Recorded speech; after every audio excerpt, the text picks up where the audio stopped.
Welcome again to Sacred Circle. I'm Erin. My introduction here, just briefly, is that I'm an energy healer specializing in working with the subconscious mind. I have a practice called Water's Edge that I began in 2019. And since then, I've worked with hundreds of clients. And in the past year, have began to focus my work with other folks who are deep feelers and sensitive souls, such as yourselves. I began my studies with Dr. Brad Nelson, who is a now retired holistic chiropractor, learning the technique of energy healing he developed called the Emotion Code and the Body Code. From there, I also became an ordained non-denominational reverend through a ministerial training program, over 2 years of studying with the Center for Sacred Studies in California.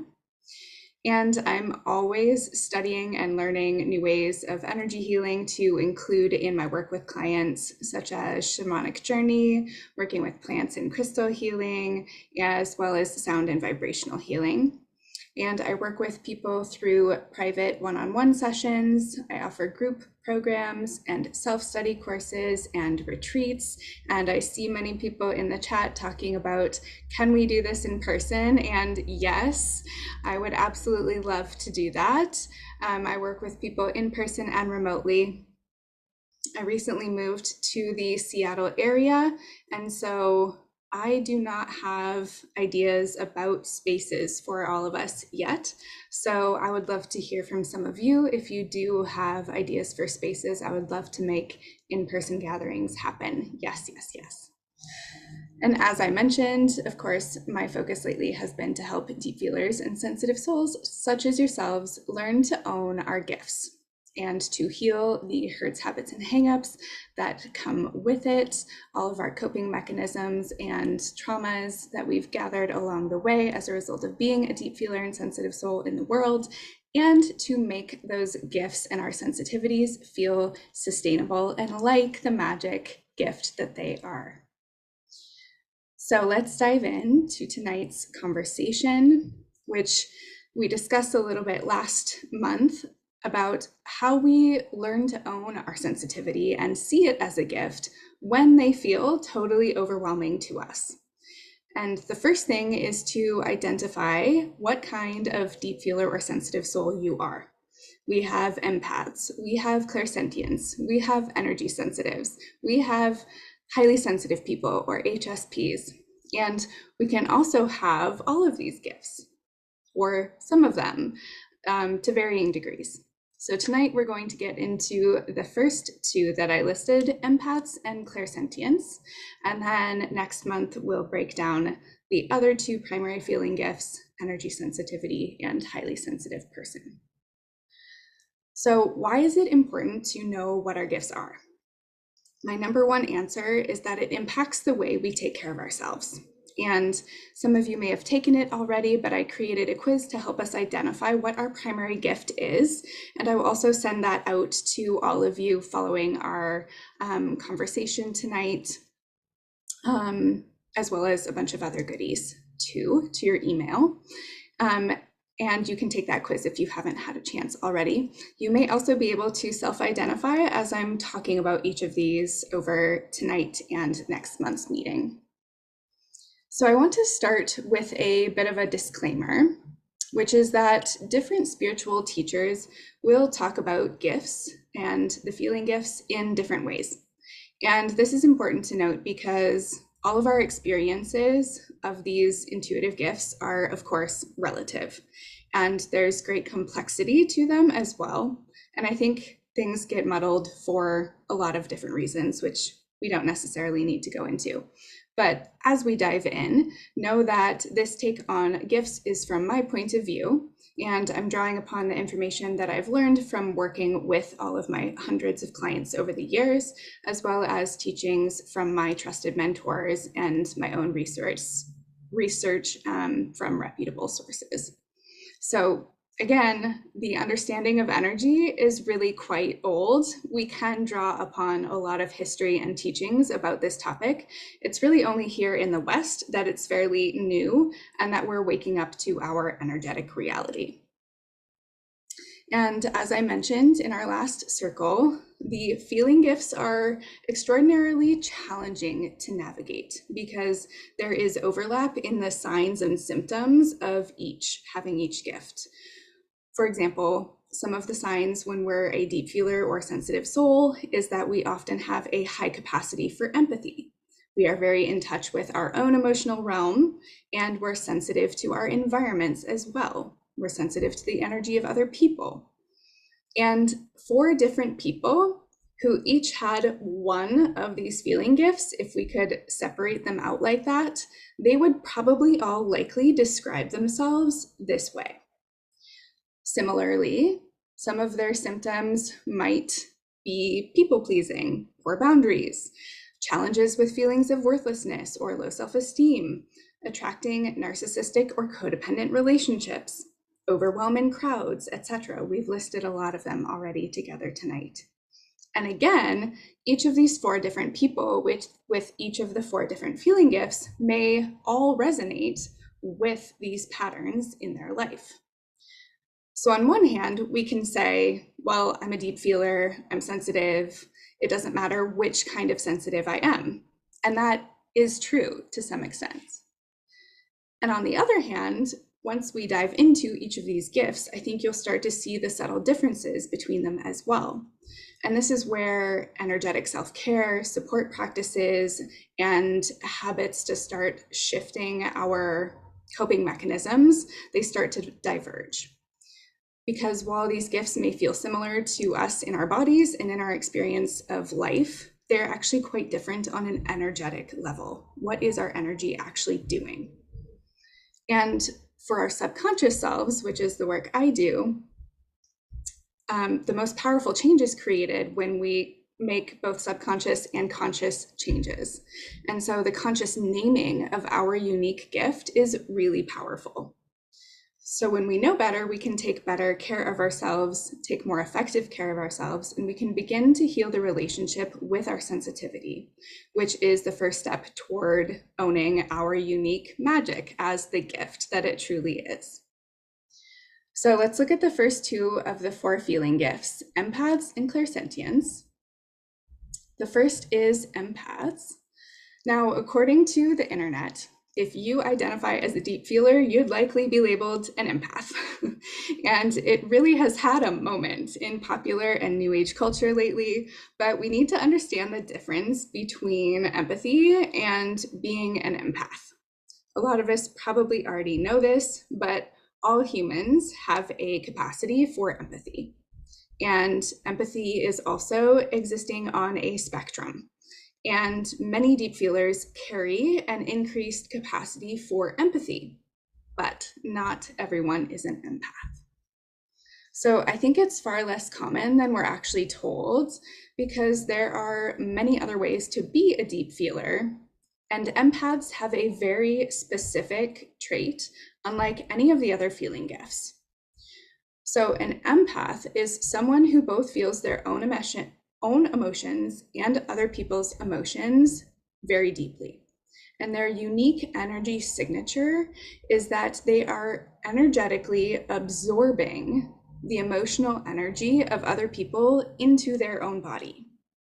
So not only do they feel what other people are experiencing, they also take it on themselves. Their energy acts as an emotional sponge. And they can easily absorb these energies from places, objects, animals into their own body, as well as their energy field. So as a result, empaths are hyper attuned to the emotional energy and the feelings of other people. They pick up on the subtleties of emotional energy. So like the difference between anger versus frustration. To someone else, those things may feel the same. You may get the general vibe, but not be able to say that is frustration. Now, all of this adds up to mean that empaths' energy is wired.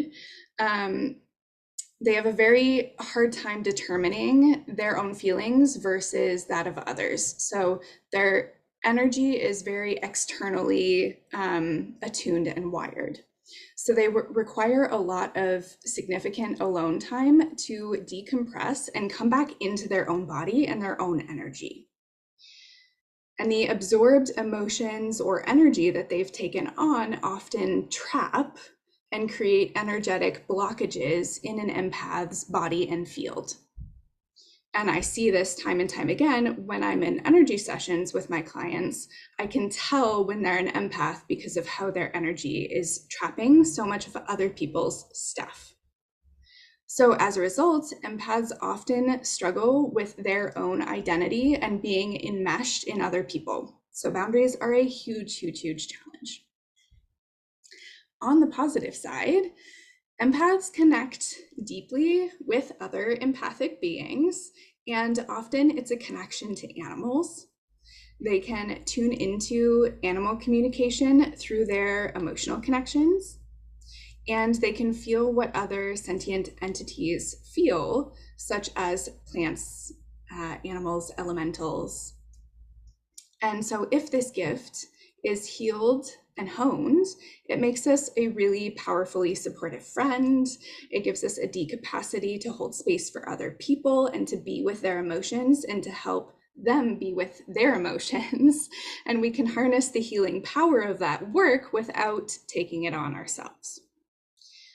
So one example of how an empath experiences everyday life, a good example is they might be having coffee with a friend who is feeling depressed, and they would then leave that interaction feeling probably depressed themselves.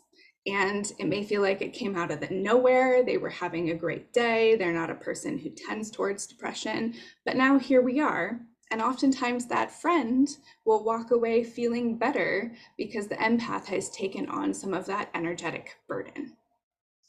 So an empath would spend a considerable amount of their energy ensuring that everyone else in their life, everyone around them is okay. Because if everyone else is okay, then we can feel okay. And so we either people please or unconsciously manipulate, situations to make sure everyone's okay, and or get in these traps of avoidance of hard or difficult things like conflict, negative emotions, violent movies, the news, etc. And that act of avoidance might be ruling and affecting your life. So is any of this sounding familiar to any of us? Yes, okay. Excellent. So let's move on to clairsentience. And clairsentience is literally clear feeling. And this belongs to the other clair gifts. There's sort of a category, and clairsentience overlaps. It's a feeling gift, but it's also a clair gift.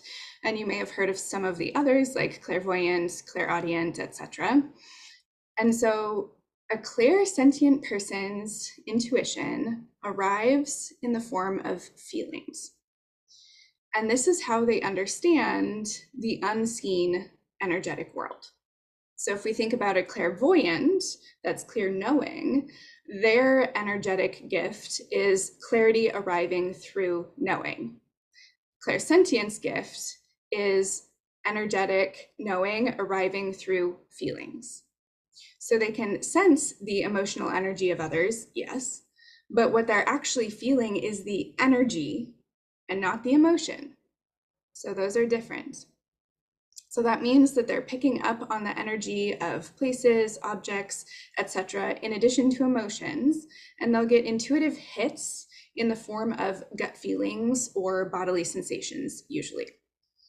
So a clairsentient person wouldn't necessarily see or hear or know the way other clairs do, unless they also have those gifts. And this is sort of where the complexity comes in, is that we could be an empath and also clairsentient. We could be clairsentient and also clairvoyant. So the gifts start to work together, and we all have that unique energy signature as a result. But this is why I like to talk about clairsentience with the other feeling gifts, because it has the same hallmark of feeling. And without having the awareness or being able to hone this gift, then it might be mistaken for being an empath or being energy sensitive or something else. But the key here is that the feeling is the result of an intuitive hit that's being picked up in the outer layers of the auric field usually, and it's being pulled in and metabolized by the physical body through the nervous system, as well as the emotional auric layer in our energy field. We'll have to go into all of that at another time, but it's creating this bodily sensation that may or may not also come with a sense of like emotional clarity. So it could be like chills in the body, goosebumps, stomach flips or pangs, racing heart, pounding in the ears, hair rising on your neck, okay? And those sensations are likely to then create an emotional response in us.